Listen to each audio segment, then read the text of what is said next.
se demander comment peut-on gérer l'or et les diamants de l'Est sans qu'il y ait les originaires de cette région dans ce conseil. Il faudra commencer par là. Ah oui, commencer par là.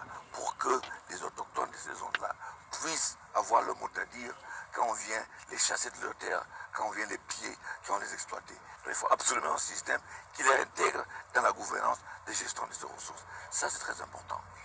Vous avez parlé de la crise anglophone. On a suivi votre position depuis quelques-unes de vos sorties médiatiques. Mais aujourd'hui, pour vous, quel va être le secret?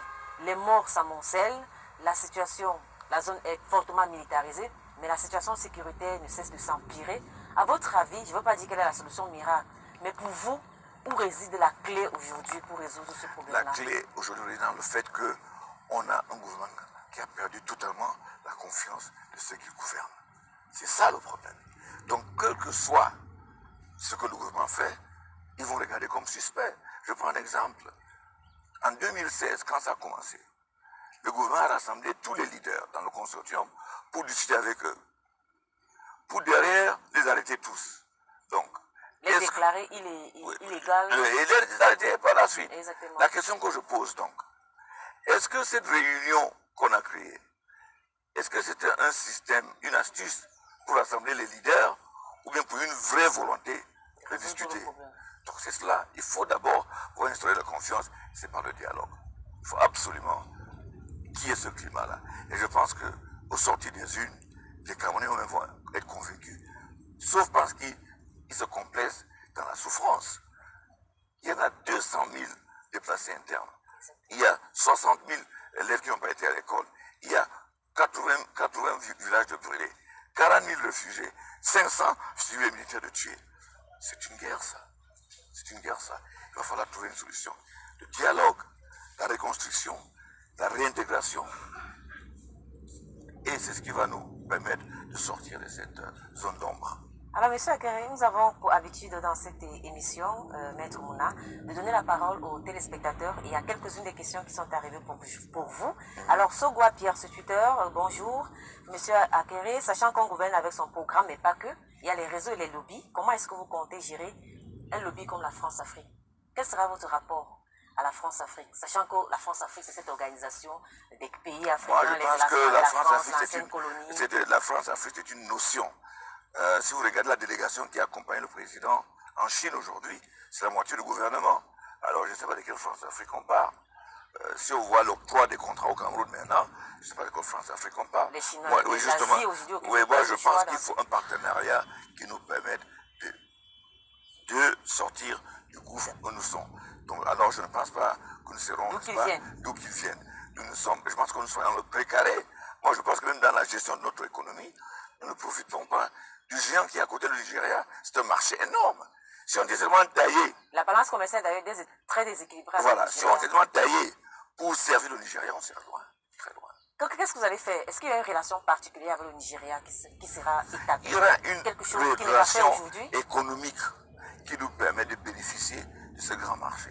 Si on avait par exemple une zone franche qui permet aux sociétés nigérianes de venir s'installer ici pour produire et renvoyer chez eux, on sera content. Le port, par exemple, nos ports sont plus proches du Nigeria oriental que le port qui est jusqu'à Lagos.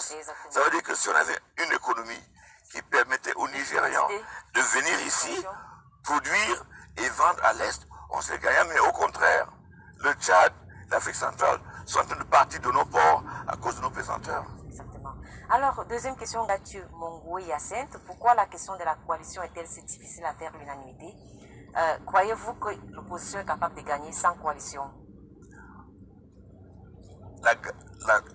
La victoire de l'opposition est garantie avec la coalition. Je m'efforce de vous assurer qu'il y aura. Mais c'est aussi aux Camerounais. Ils veulent qu'on choisisse pour eux. L'élection, c'est à eux de choisir. Donc, en fin de compte, c'est aux Camerounais de choisir la personne qui a même de le sortir de là où ils sont. C'est sûrement pas le président Biya. Mais Maître Akere Mouna, j'ai envie de vous demander qu'est-ce qui bloque aujourd'hui pour qu'on n'ait pas encore annoncé une coalition, quelle qu'elle soit d'ailleurs. La coalition elle peut être une union des moyens pour pouvoir mieux affronter. En ce qui concerne mutualiser les moyens, on en parle déjà. Dans les bureaux de vote, là, on en parle déjà. Mais j'ai parlé avec tous les candidats.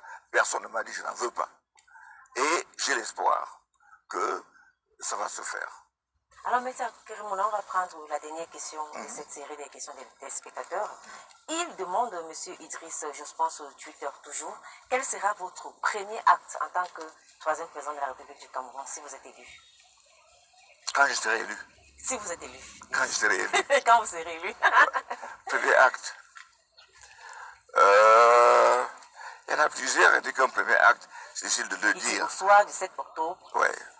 ou alors dès qu'on annonce les résultats, quelle sera votre première décision? Je n'ai pas d'acte à poser parce qu'il faudrait que j'attende de prêter serment. Le mandat du président ne finit qu'en novembre. Donc, l'acte, ce sera en fait de remercier les Camerounais qui vont reporter à la tête de leur pays. C'est le premier acte à faire. Et puis, retrouver l'équipe pour travailler sur les documents de transition. Ce n'est que après que je prête serment que j'aurai un premier acte à poser. Il sera lequel? Ah, une bonne surprise.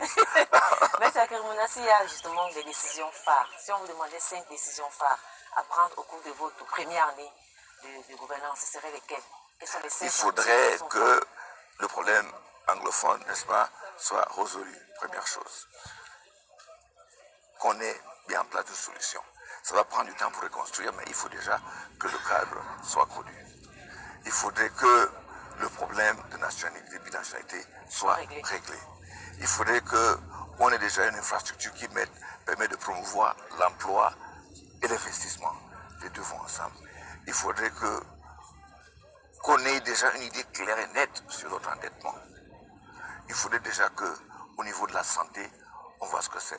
Il faudrait aussi qu'on ait déjà une nouvelle constitution qui revoit tous nos textes de façon à promouvoir la démocratie et que, n'est-ce pas, on aura eu des élections dans des institutions qui permettent aux Camerounais de s'épanouir. Je peux faire ça dans les premiers 5 ans, ça sera extraordinaire. Monsieur Kerimona, de cette émission a une rubrique qui s'appelle Face Cam. Vous êtes face à la caméra et aux potentiels électeurs camerounais que vous